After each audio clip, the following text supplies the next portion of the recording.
Hello world, how's it going? Hope you guys are all doing great. If not, as always, I hope it gets better for you. Welcome to another Friday Night Live Q&A.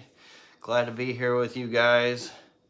And if you guys never been here, this is a great forum to ask questions. Even if you're not watching this live, you can always ask later. You may not get to it right away because I am a busy guy doing all the things I do, but I will get to it eventually. And there's a lot of people who corral the comments too. That can help as well if I don't answer in a timely fashion. But glad to be here with you guys on this another Friday Night Live Q&A. Hello everybody in the chat. Glad to see y'all in here. Oh, Lady Diane, glad to see you.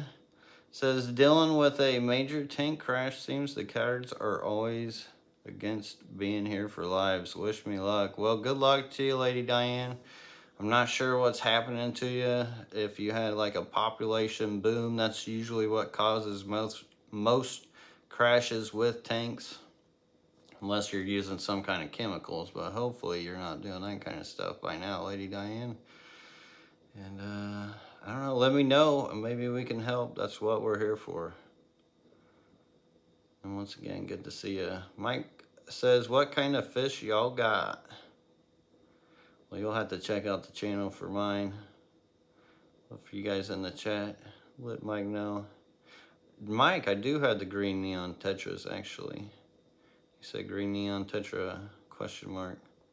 So I do have some of those in the fish barn. Eventually, one day, I would like to do a little breeding project with them. I haven't tried spawning them yet, but they are in a tank by themselves. I'll probably try them with the CPD method that I use, which is the Celestial Proldano, and pretty much all the egg scatterers. My favorite method for them is put them in a bigger tank, but float them into a mesh container with styrofoam zip tied to the edges of it. That way it just floats around, and as they throw out their eggs, you collect all the babies at the bottom and they grow up in the no filter tank. Need all the microorganisms and whatnot. Makes it super easy. Real trick key part to getting that to really work for you is by putting a floating plant on top of the mesh container. That way it keeps them feeling safe from predation. Because a lot of fish, their main worry is predation from the top, from birds and whatnot. Christopher Secker, glad to see you in here, brother. Says, hi Lucas, I got a bunch of live Daphnia like you suggested for my green water tank, and I threw them in and I think the guppies destroyed them. Laugh my A off. Well, dude, yeah, guppies absolutely love Daphnia. I'm not sure how many guppies you had in there, but it doesn't take very many of them to destroy the Daphnia. So and probably, I don't know how many fish you have in there, or if you can rehome them. If you can rehome them fish, more than likely there's still some Daphnia hiding somewhere in there. And if they're not in there, or the fish aren't in there, then the Daphnia will clean it up eventually. Besides that, if you just want to keep the guppies in there, you're probably better off going with some cory cats and then lowering the light cycle, adding more plants.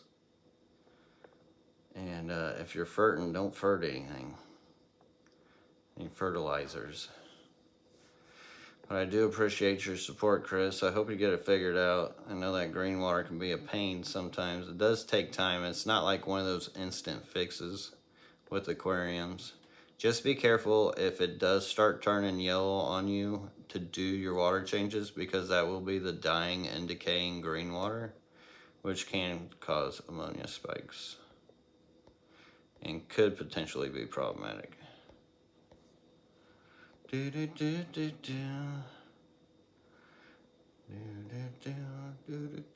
Mike says, are those the ones LRB breeds with rock piles? You could breed them with rock piles. The only problem with like the green neon tetras, if you were to breed those, talking about the mascara barbs, yeah.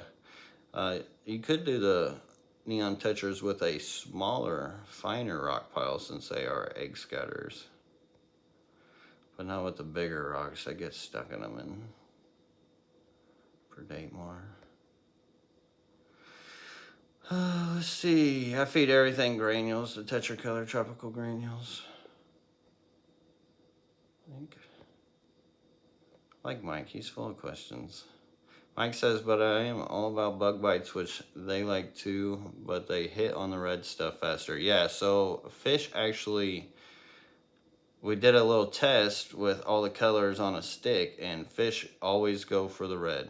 Always go for the red. I've tried the bug bites too. Mine don't quite go for it like they do with the tetracolor, because mostly that color. That red is definitely what gets them to hit. Mike, species only tank.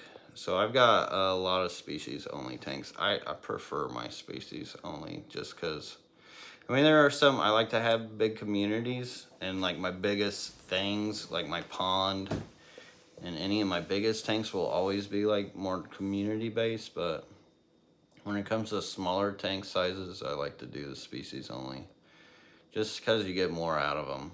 That and being a breeder too.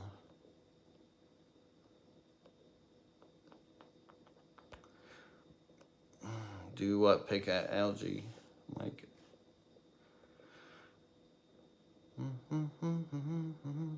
DVC and Carter says, set the ice cream down, Lucas, and join the live stream. Yeah, I was a little late, actually. I forgot my tripod all the way at the barn, so I had to run over to the barn, grab my tripod, and then got set up, so I was a couple minutes late.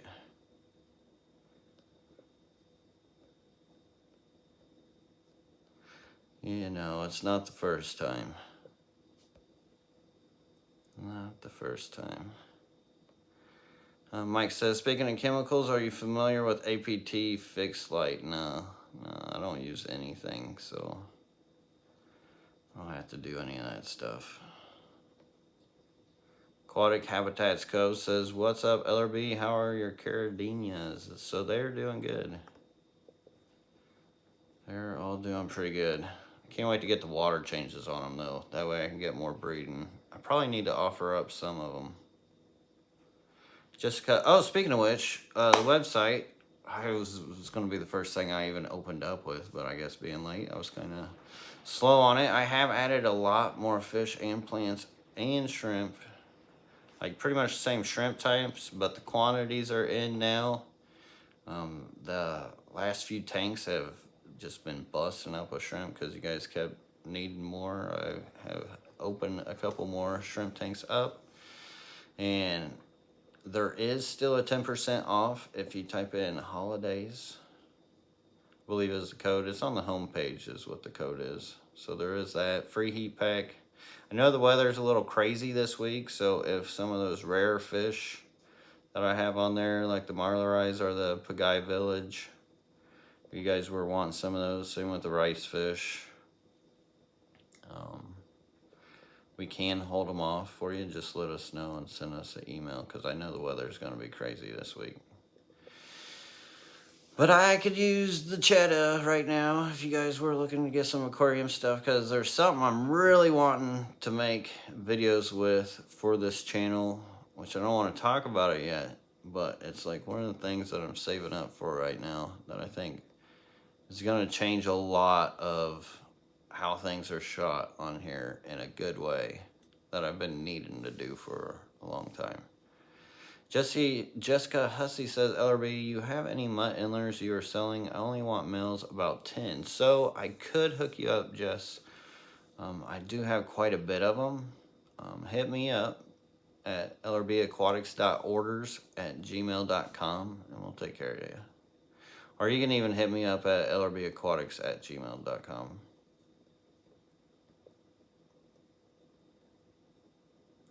Jack says, any recommendations on how much colder the water should be than my tank to trigger a spawn?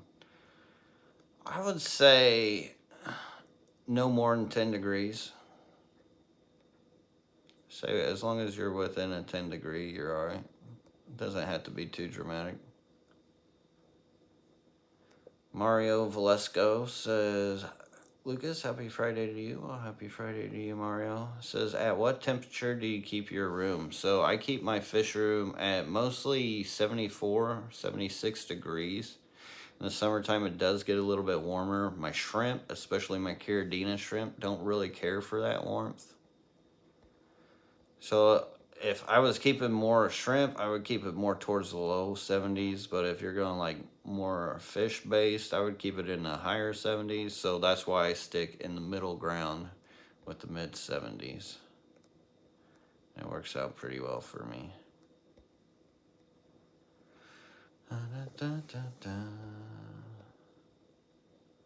Let's see, scroll. Well, thank you, Susan Devaney, for your order and your support. Glad you received them and they're all looking good. Night Owl Aquatics says, have you ever heard of some sort of freshwater sponge that may grow in aquariums? I got some sort of white spongy thing growing and I just found another small piece. Well, the only thing I could really think of is maybe some sort of fungus. It's very common coming out of like driftwoods and stuff, and shrimp, snails, fish, they love to eat that sort of stuff. It's kind of like this thick biofilm where it could kind of look spongy. There are certain types like that. That could be my best guess as far as what it could be. Aquariro Urbano Christian Milani says, how can I get algae on my aquarium without fertilizer but not the green water?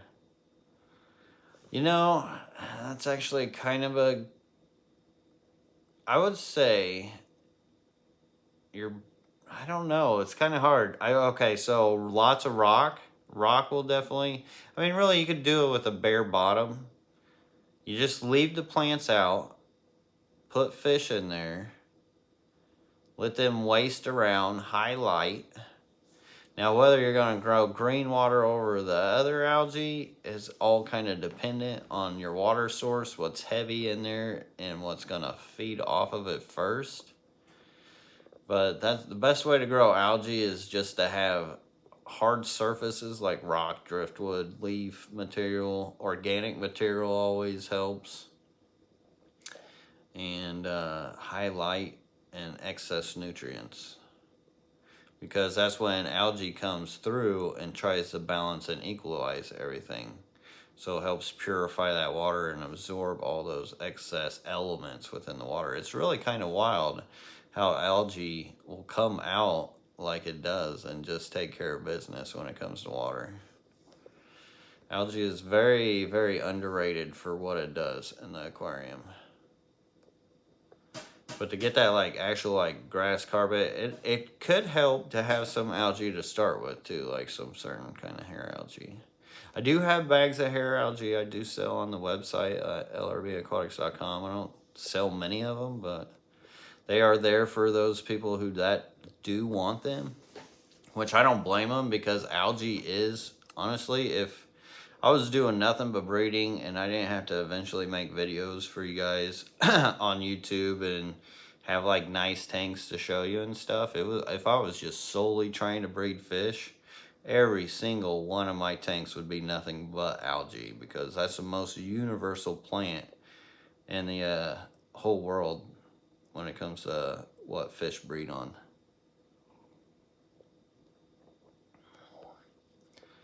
Henry Figaro says, Lucas, the killifish eggs finally hatched this morning. Congrats, brother.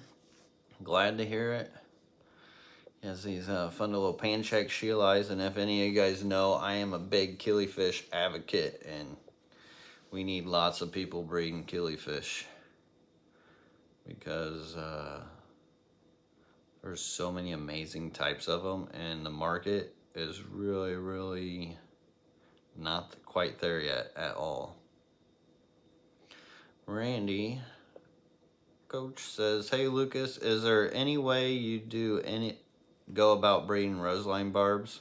So I've actually been helping Adrian's Fish Room. I don't know if you ever heard of him.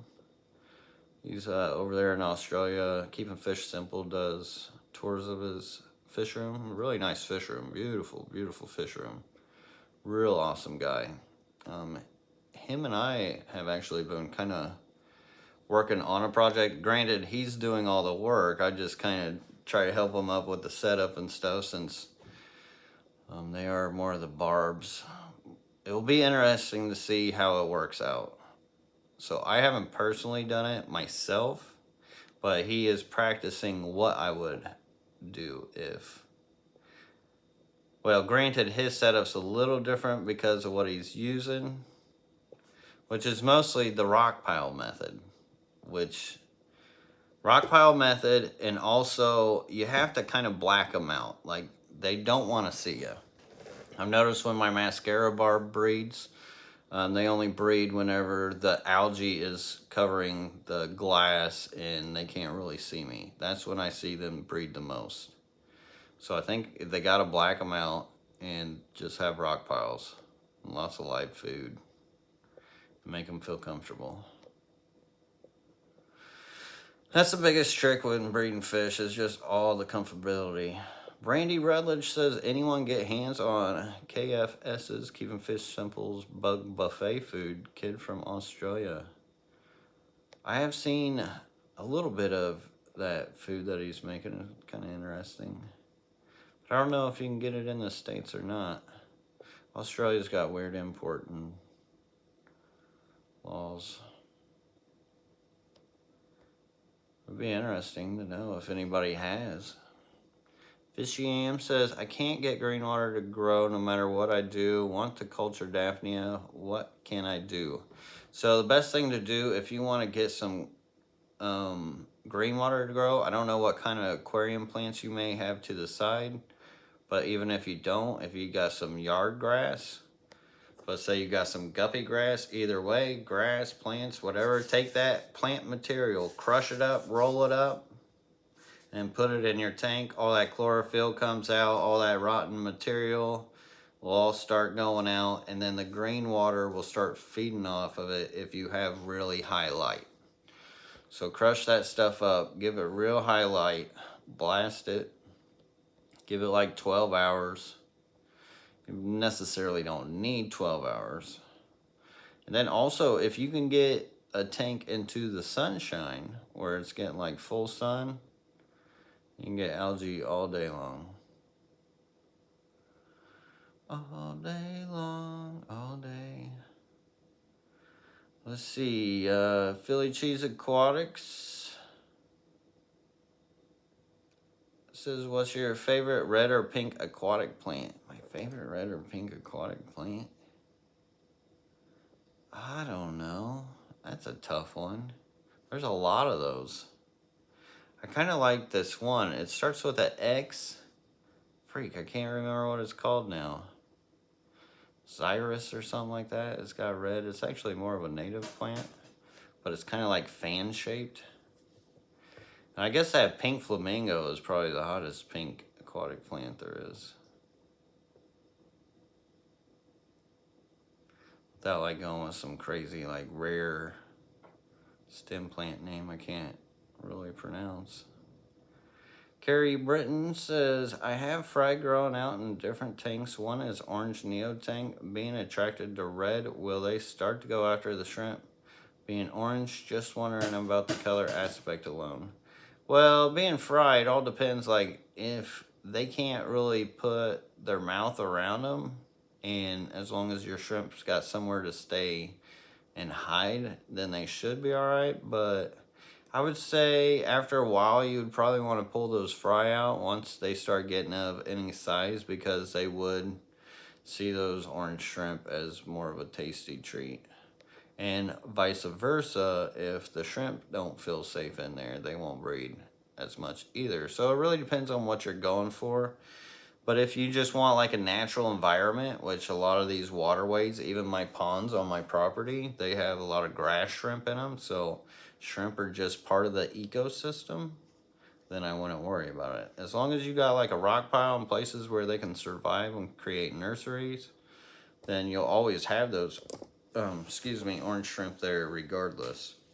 Kind of like my axolotl tank. Have you guys seen that axolotl short where I have the shrimp naturally breeding out with like 3 axolotls, which I think are all females. I wish I had a pair, because I would have loved to breed those. Wolf Toast says, what are the wizard predictions for 2024? Predictions? See, I'm more of the like, I'm a Gemini, so I'm like totally expect the unexpected, so I don't try to predict much. That's why I always try to be ready for everything that way. I don't know. I can't really talk about predictions.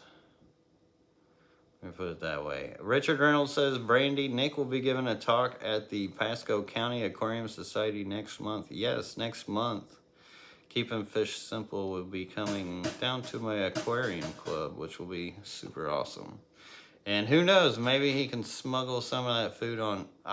Maybe I'll send him a message and see if he can smuggle you in some of that food.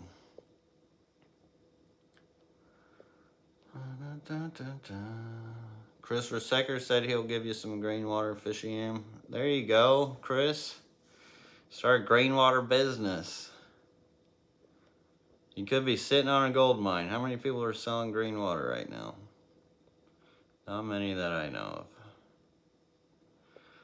Mike says, have you had success with any white plants, Anubias, Pogostem, and Erectus? Okay, so I used to love chasing the whole white plant thing back in the day, because there are some neat white stem plants and then the white Anubiases, but they're so hard to keep consistently white, and it's all about the lighting with that. And you gotta like pump it with CO2 and have really strong lights that keep those whites to them, and that full spectrum. I think having that red spectrum more into your plants is how you get those more wild reds and whites that you can pull out of certain plants that you wouldn't normally see. It's kind of like their fall colors.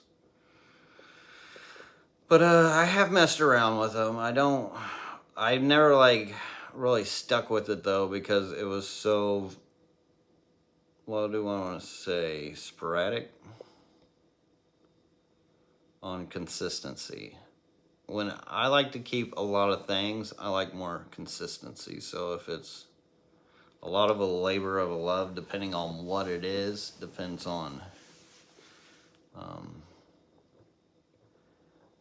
how long I'll do it, really. And Craig's Catfish, thank you so much for gifting that membership. Speaking of which, members, I've been doing lives for my members on Saturdays, which I think I'm going to start doing those more consistently, and we're doing them in the fish barn. So if you guys have been wanting to see a live in the fish barn, that's a good way to do that. And tomorrow is a club meeting, so I'm planning on maybe getting some stuff, some killies and whatnot. I've been talking to a friend, and hopefully she brings me some stuff, and who knows what I'm going to be getting at the club. But anyways, I'm sure we'll talk about all that on the members live here on Saturday after it all goes down.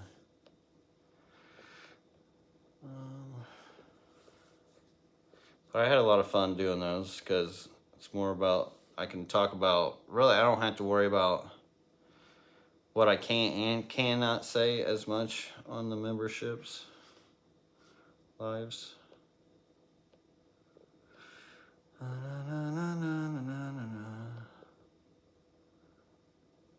Because I do know some people watch these lives just to rip stuff off me. I mean, I don't mean to sound arrogant or nothing. I've just seen it happen so many times. Kind of feel like the Cat Williams of the aquarium world. Ted Rock says, hello, my brother. Can you discuss your strategy to control when your Neo's colors wash out? My green jade are turning green velvet, and I can't seem to get the jade back. I don't know what kind of culling that you're doing, Ted, and I know you've been around for a while, and I've seen you in here for quite some time. I'm not really sure what could be washing them out, besides like maybe there's a change in the water that they may not like, which could come from a flushing from your city water or excess something else in there. and or a certain shrimp had got to breed more babies over another certain shade of shrimp, and then that got outnumbered and then bred out and through to where now you got more of that color than the color that you would have desired. That happens quite often because it can take only one of them cool shrimp to really turn around things for you if one of them breeds out and then has a bunch of its young, which can make lining up difficult unless you're like looking at the tank all the time. That's why I was lucky to line out those Blue Dreams when I did, and actually didn't have as many tanks as I do now when I actually had time to do so. That and selling them always has helped because I was forced into the tank every week.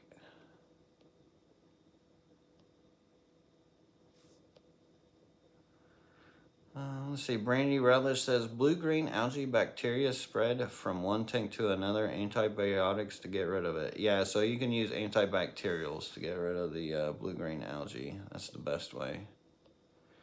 And sometimes it'll take a little while, maybe treating it for, I don't know, a couple weeks, sometimes even up to a month, depending on if you're doing water changes and whatnot. Randy Rudlich says, maybe I can get Lucas to pick up some and mail to me, Lady LRB. Is that possible? That may be possible. I'll try to ask him about it before he gets here. Jack says, anybody here have experience keeping freshwater souls? I'm thinking about getting some to go with my African butterfly fish since they stay on opposite levels of the tanks. So yeah, like the freshwater flounder fish, they're pretty neat. I haven't personally kept them myself. You're definitely going to want a sand for them because they like to burrow into the sand, and you're going to want to make them feel comfortable that way. If you have any like sharp kind of substrate, like maybe an Eco Complete or a lava rock in your tank, that could be problematic for them. They actually grow in the wild around here, so you can find them in the US, like in Florida and stuff, but once in a while you can find them in the shops. I would say they probably wouldn't be that hard to keep. I don't know if they actually need a salinity or anything. I haven't personally kept any. Has anybody ever kept one for like longer than a year? I think if you kept one longer than a year in regular freshwater, that would make me feel more comfortable about promoting them. Let me put it that way. Mario Valesco says, just got a pair of Bivitatum fungi. Any tips on breeding them? So those I like to peat spawn, so you can get a container of peat moss, like a little jelly cup, or it could be a tall cup. You can cut a little lid, put a lid on it, put a little hole in there. They'll go in there. You may not even need that, but they'll go in there. They'll throw some eggs into it, and then you can take that cup out later and wait for the babies to hatch. And or you could just cover the tank with peat moss, put the parents in there, let them braid around things, maybe even throw some spawning mops in there. I've learned that they've actually like rocks too. Killifish like rock piles too. I have learned that they stick around the rock piles more than in the spawning mops. And you could play musical fish with them, so keep them in one tank for a while, move them out to another tank, then you'll get your babies up, and then take those babies out, and then move them back into that tank, and then you'll get some babies from the other tank, and then you can keep flip-flopping. So if you're breeding fish, like any species, you're going to need at least 2 to 3, if not 4, tanks per species. But that's how I would recommend breeding them. And also, if you've never seen my Jack Heller Killifish tour video of his fish room, I definitely recommend checking that out because there's a lot of useful information on just breeding killifish that will send you down a huge killifish rabbit hole that you'll be happy that you went down. And holy moly, Ted Rock, thank you, my brother, with the awesome $20 super chat. Peace and thanks, my brother. Well, back to you, man. I appreciate you. And stay blessed, dude. I thank you. Very helpful right now. Very helpful. Our insurance for our property went up like 3 times this year. It's crazy. So we got that coming up that I'm trying to work on. Anyways, there's always something. Always something. So it all goes to good use. So thank you. Thank you.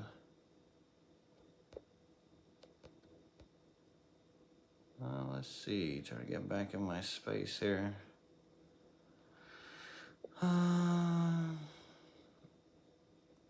Scroll. Not seeing any questions. Feed Daphne activated yeast. Keep them alive. Ask for Andy Rutledge. Yeah, so you can use activated yeast. Some people use that. And then you could also use the spirulina. But be careful with the spirulina because you don't want to try to make green water with the spirulina.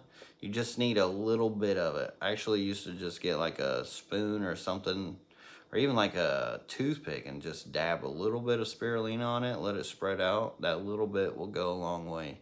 If you try to make green water out of it and then put it in your aquarium, you can cause a lot of problems. So definitely use it sparingly.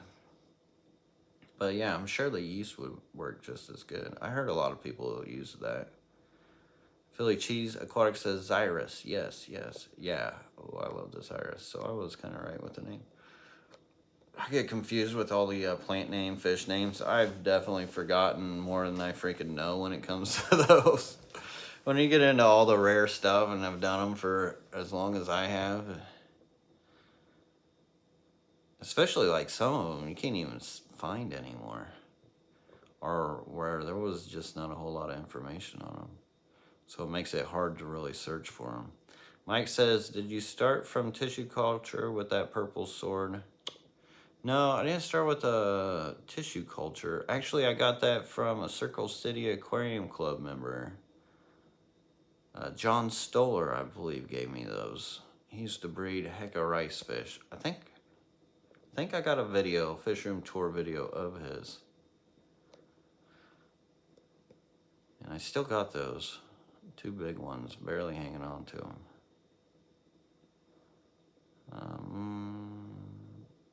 Oh, the Barclay along the Folia is my favorite, says Michael Hagan. That is a nice one. That one could be a little trickier. I haven't tried that one in a long time. I would like to try that one again. Knowing what I know now, and with my a little more softer water, I would like to try that plant again. That's a pretty one. I think that's the one that really catches most people's attentions when they go looking for the red plants. And they come across it and like start comparing to other red plants. Chris Resector says, Lucas, have you experienced any negatives to green water tank?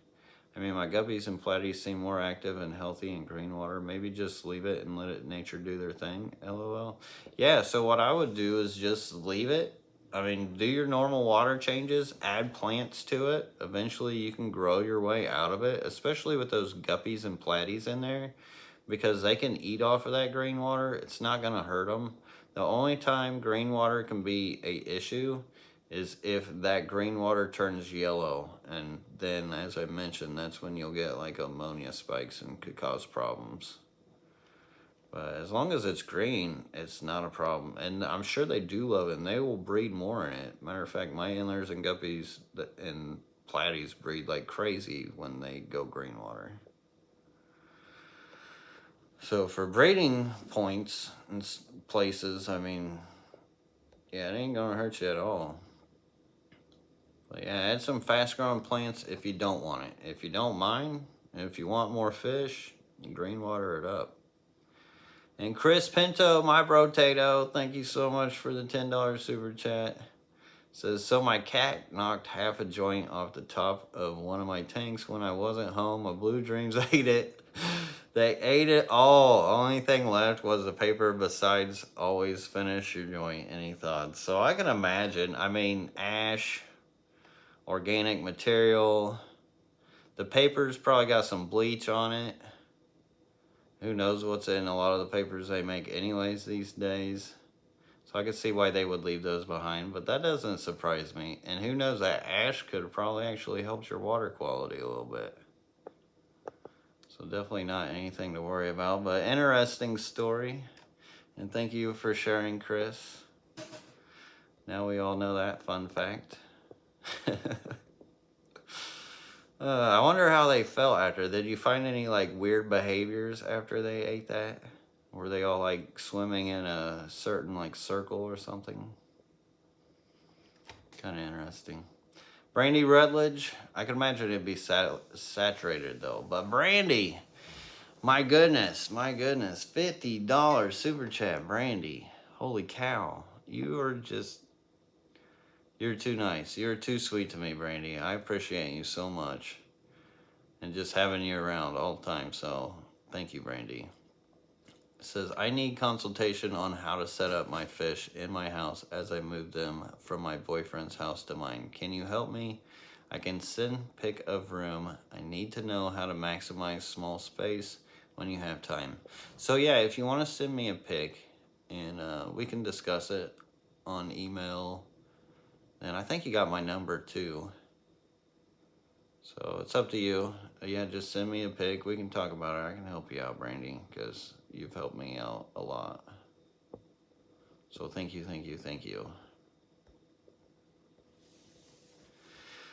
And sorry if I'm missing anybody's questions. I'm doing my best to try to keep this in order, but I think we may have gotten out of order. Order in the room. Order in the court. Wolftoe says, have you kept Vallisneria spiralis, a leopard, and your opinion?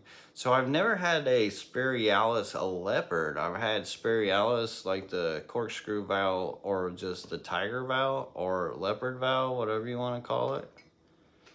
But I've never actually had them in combination.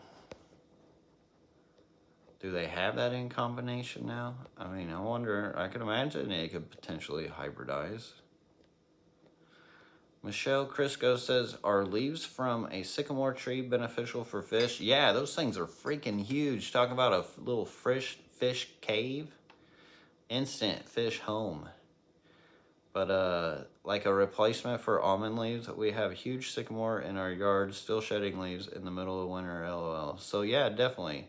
Use elm leaves, maple leaves, sycamore leaves. You can use all them leaves. But those, yeah, those huge sycamores, you could do some cool stuff with those. I've never personally used a sycamore. I can tell you, you can use them.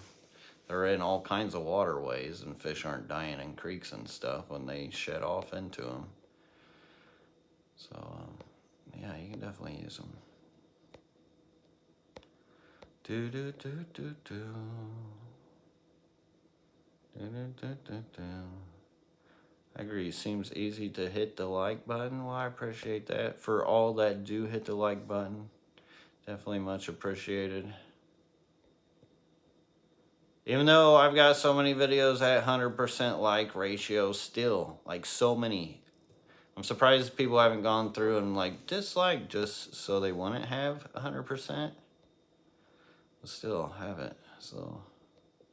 It's good, but YouTube doesn't promote them anyways. It's more of an attention thing for YouTube.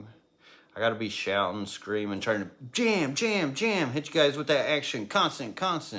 Keep you guys' attention. Look over here, look over there. Can you buy this? Can you buy that?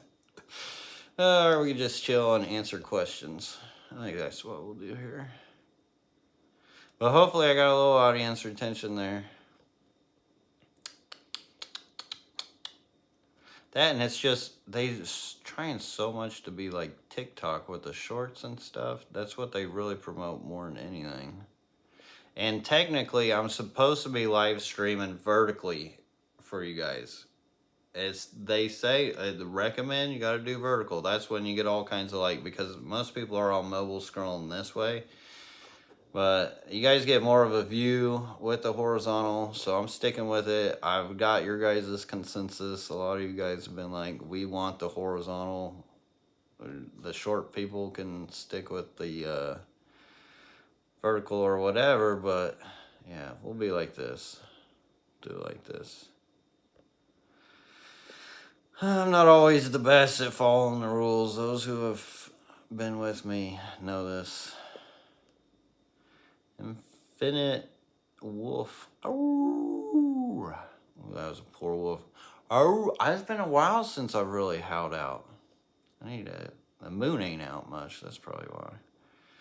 Does a yellow freshwater neocaridina shrimp play dead and then start moving around? Well, I don't know what makes you think they're playing dead. Like they just stop moving and they're just chilling. Maybe they're just taking like an old man break, like just resting and then walk around some more. Like the bigger they are, the older they are. And or maybe they're in between a molt. And it could kind of make them look like they're dead and then they'll start moving around again.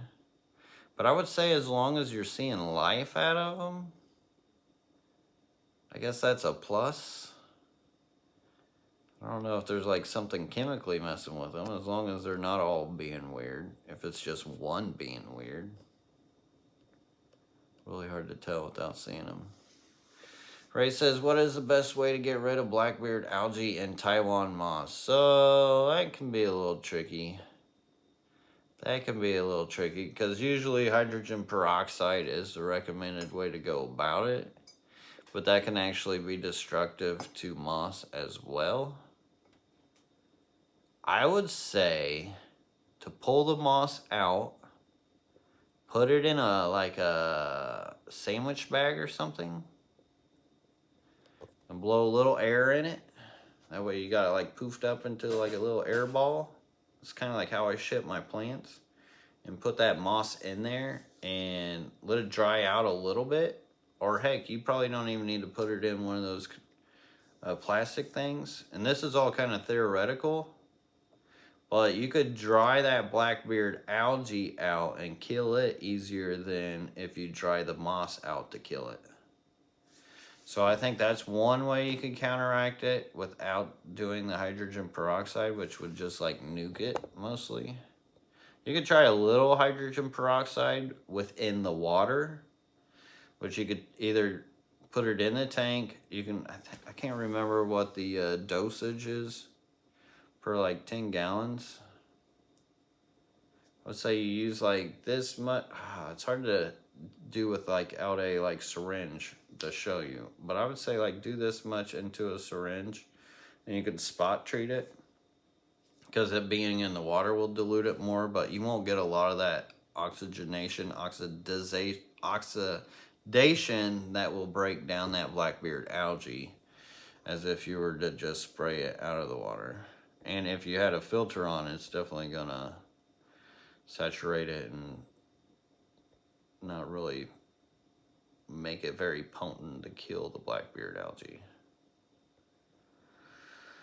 And if anybody else has any kind of recommendations for moss and blackbeard algae, please feel free, because I know that can be a really tough combo to get away from. Because that blackbeard algae just loves to latch on. Great Dane's Creation says, what do you recommend for help with depletion of nutrients in a dirted substrate?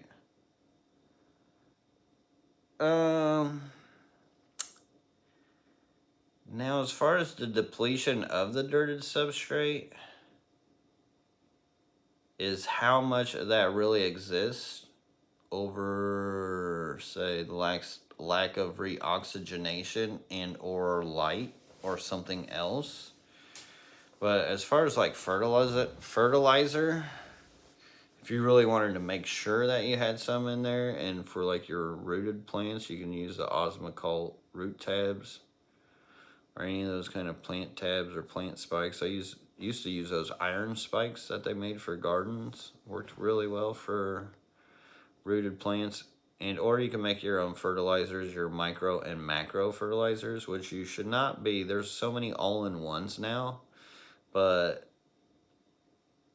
scientifically, you should not be dosing your micros and macros together because they can bond together. So you should be dosing macros one day and dosing micros the next day. And if you want more information on this, type in LRB plant food and you'll get videos on how I make my own fertilizer, from dry fertilizers to liquid fertilizers, and recipes and stuff for that.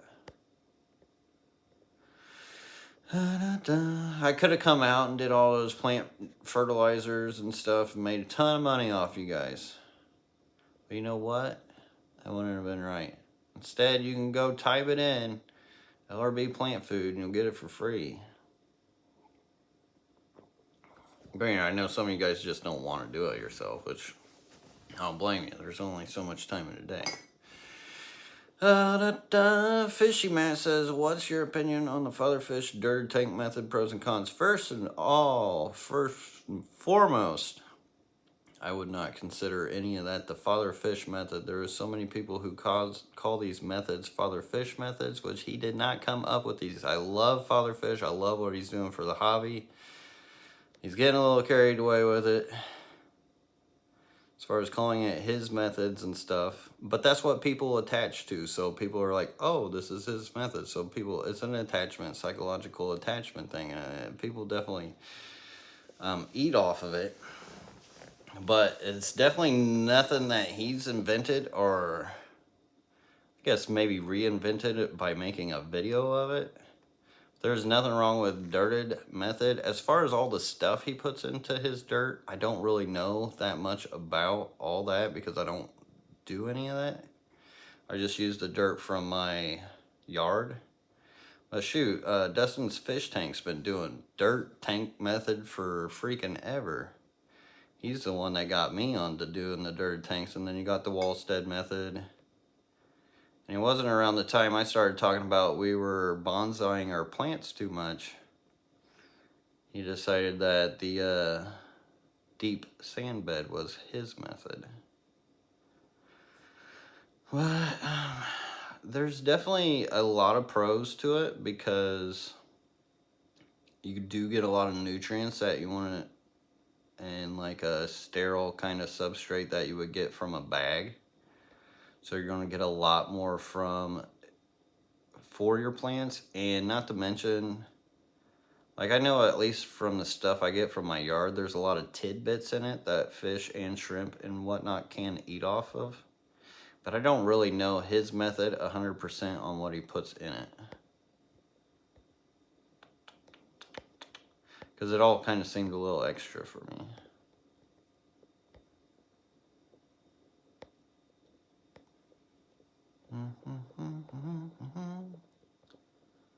Scroll. John's Creatures, my buddy. Thank you so much for the $5 super chat, John. Hope you're doing good. Says, how are you doing, my friend Lucas? Why would be your choice for space for 5 40-gallon or 10 20 long? It's like the ultimate question and hardest part about the fish room, any fish room. It's like, do you want those big tanks where you can do a lot more with, or do you want a bunch of tanks where you can keep a lot more with? It's the hardest part. It's something I constantly struggle when I'm thinking about my future in the fish room and stuff like that. So it all kind of depends on how much more do you want to keep more types of fish compared to keeping bigger tanks and bigger quantity of just a few fish. So that's an internal question really only you can answer for yourself. And yeah, I couldn't tell you which way because I would like to have my cake and eat it too, either way. So it's hard for me to pick one or the other in essence. But I hope that helps you. I know it kind of sends you back to, oh, I got to answer it myself. But if you feel like you want more types, more variety, then definitely do the 20 longs. If you don't mind and you want bigger masses of plants, something to display more, then definitely the 40s. I mean, I honestly, I know I have a lot of tanks in my barn.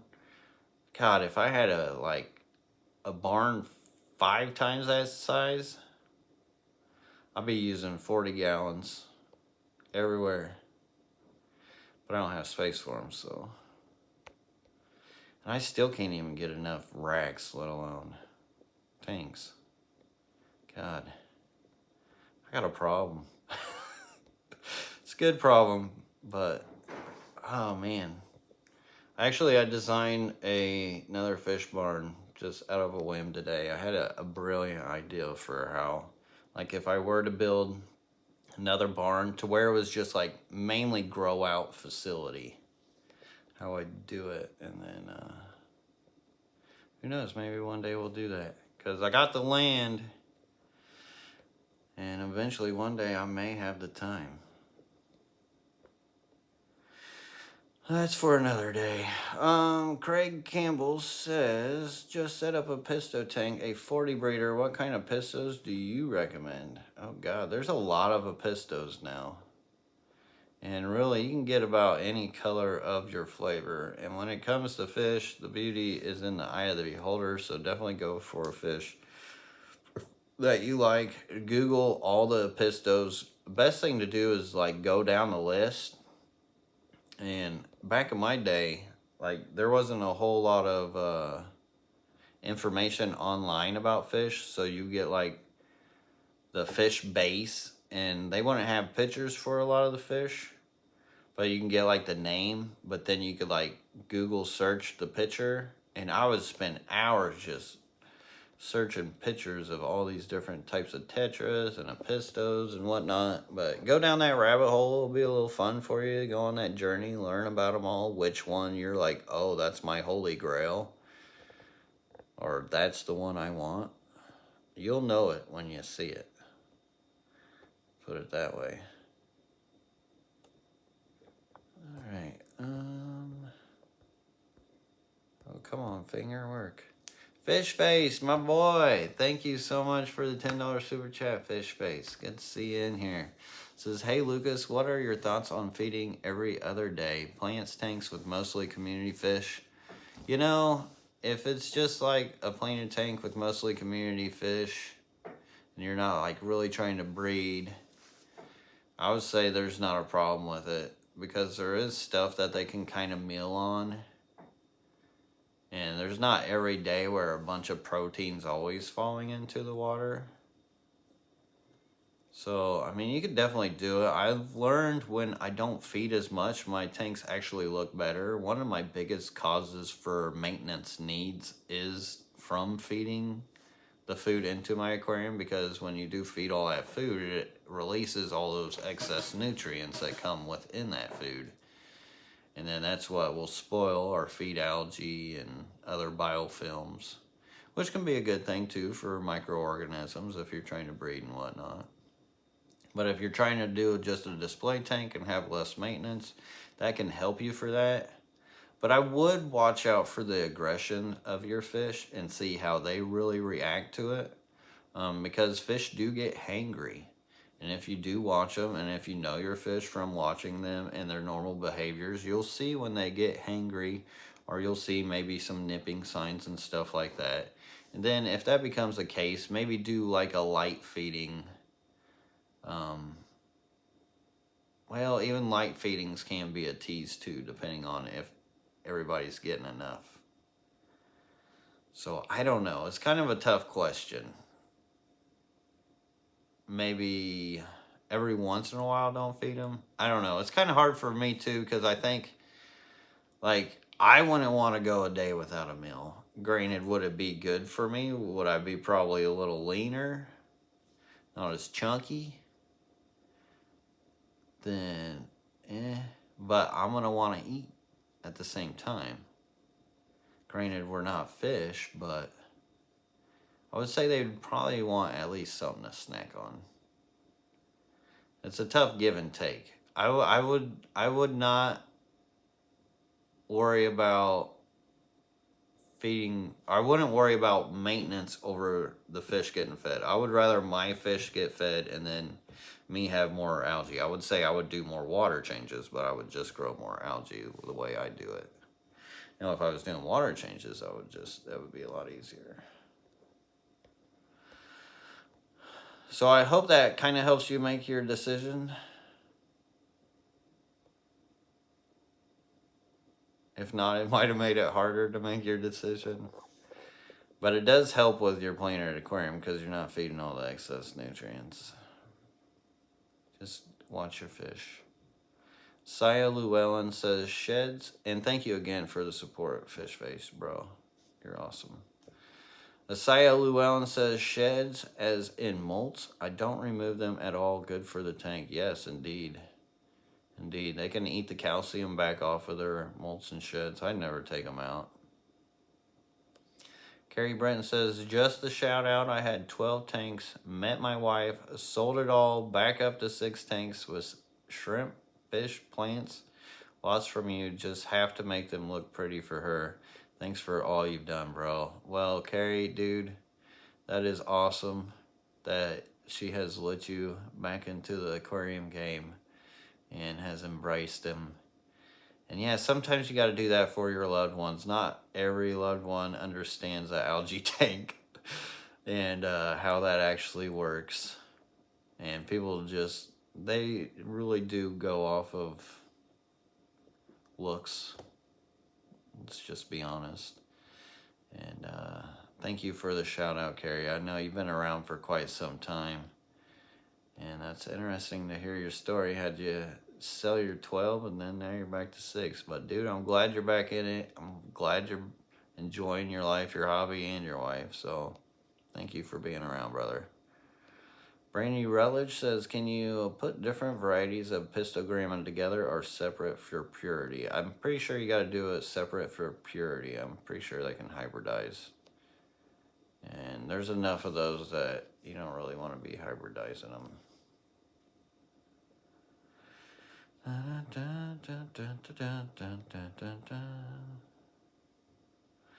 Killifish and pistos are kept at different temperatures. They can be kept in the same temperatures, killifish and pistos. I mean, both don't mind 70s or 80s. Most fish are actually that way. Most all fish.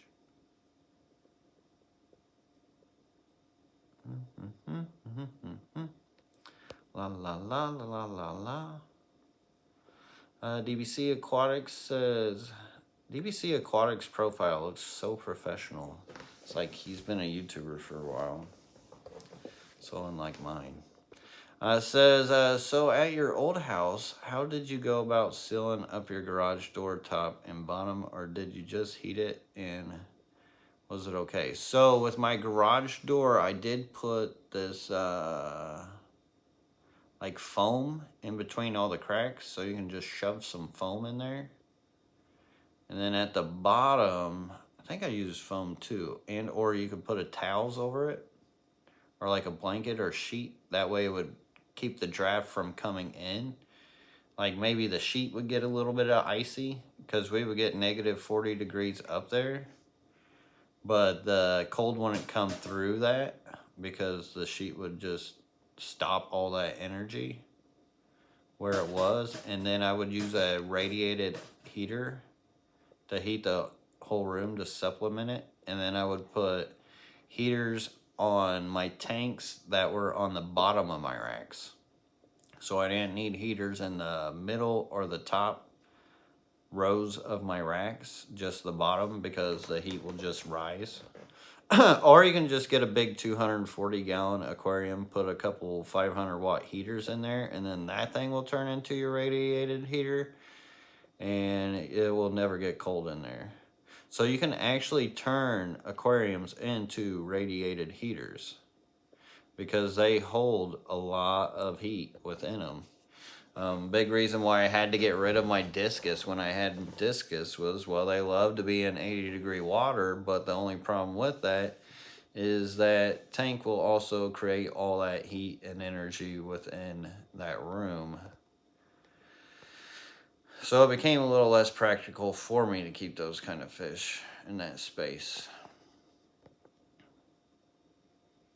Well, like my fish room, now that there's so many tanks in there, like my heating and cooling hardly even moves around. Granted that there's gaps all over the roofing and everything else, like that horse barn is a pig with makeup on it. But it's looking good. It's mine. I will get it sealed up eventually more to where it is more, let's say, environmentally stable.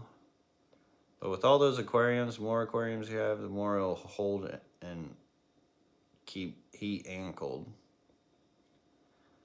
Wolftoe says, I got 11 Lucipinnis 1 year ago. Some are 2 to 3 the size of others, and males that are much smaller than the ladies. Yes, so the males will be smaller than the ladies. The ladies will be like twice as big, if not, as you said, 3 times as big. There's definitely a big size difference when the Lucipinnis get aged between male and female. Pizza Boy 509 says, what is your favorite guppy? That's impossible. Anybody who knows me knows I can't do favorites. There's a lot of nice ones out there. Definitely with guppies. Yeah, no. I think about it, and then there's like 4 of them that like pop up to mind. And then if I told you all, everybody would start breeding them, and then they'll be like, oh, I'm taking over. And then by the time I have them bred, I'll be like, well, there goes that market. Seen that happen so many times on here.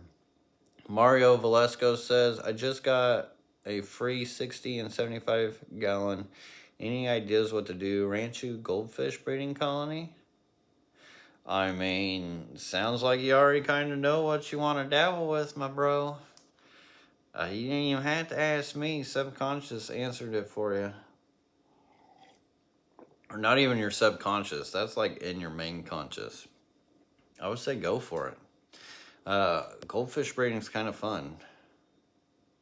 And if you saw, I don't know if you saw in one of my recent videos, it was actually one of my last videos that I edited.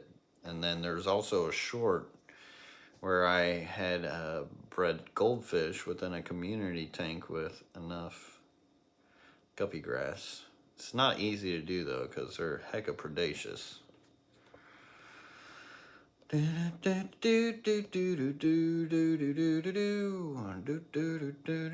Aquariums. Did you all know it's the age of aquariums too, by the way? About to get bananas for aquariums. Killies eat hair algae? Depends on what kind of killie, but for the most part, no. Nope, not for the most part. Let's see, scroll. Oh, wow, we're over the hour mark already. Man, that was quick. I wish I could be on here much longer, but I can't. I gotta get ready for the club meeting. There's some plants and stuff I want to get packed up.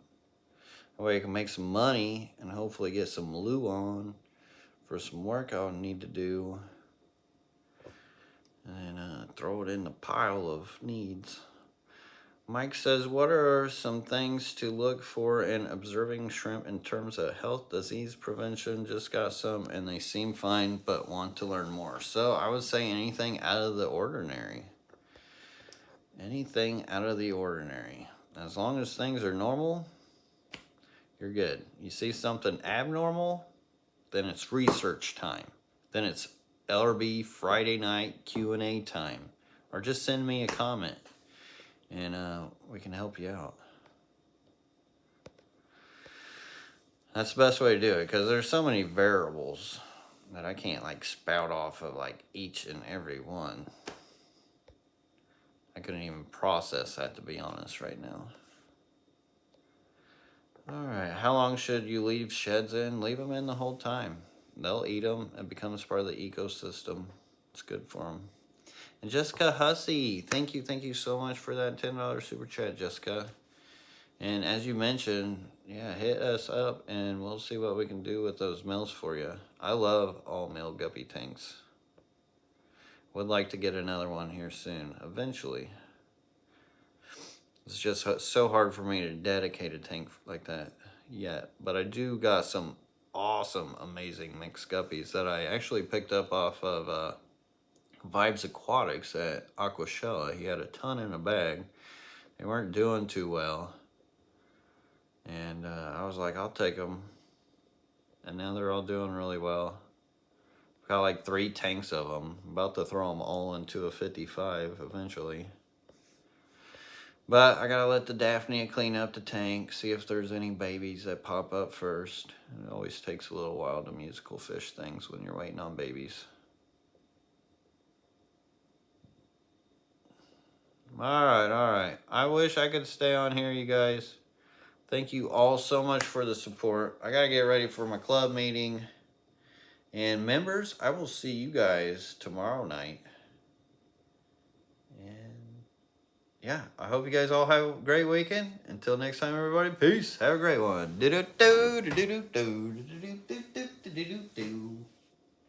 I love you, Aquarium.com.